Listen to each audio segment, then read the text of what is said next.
হাত দিয়ে পদ্মা সেতুর রেলিংয়ের নাট বোল্ট খোলার ভিডিও টিকটকে আপলোড করা যুবককে আটক করেছে পুলিশের অপরাধ তদন্ত বিভাগ সিআইডি।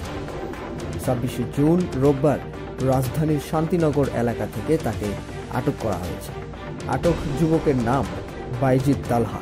উদ্বোধনের আনুষ্ঠানিকতা শেষে পরদিন যান চলাচলের জন্য পদ্মা সেতু খুলে দেওয়া হলে এ সময় সেতুর উপরে মানুষের ভিড় ও বিশৃঙ্খলা দেখা যায়। এই সুযোগে পদ্মা সেতুর রেলিংয়ের নাট বোল্ট খুলে টিকটক ভিডিও করেন বাইজিদ। বাইজিদের বাড়ি পটুয়াখালী জেলায়। এ বিষয়ে আজ সোমবার সিআইডি কার্যালয়ে সংবাদ সম্মেলন করে বিস্তারিত জানানো হবে বলে জানিয়েছেন সিআইডির cyber intelligence and risk management বিভাগের বিশেষ পুলিশ সুপার রেজাউল মাসুদ। 34 সেকেন্ডের ভাইরাল ভিডিওতে দেখা গেছে সেতুর রেলিংয়ের দুটি নাট হাত দিয়ে খুলে ফেলেন ওই যুবক।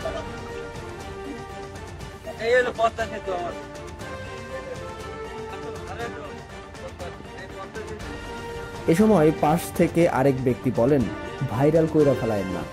ভিডিওটি ফেসবুকে ভাইরাল হওয়ার পর বিষয়টি পুলিশের নজরে আসে।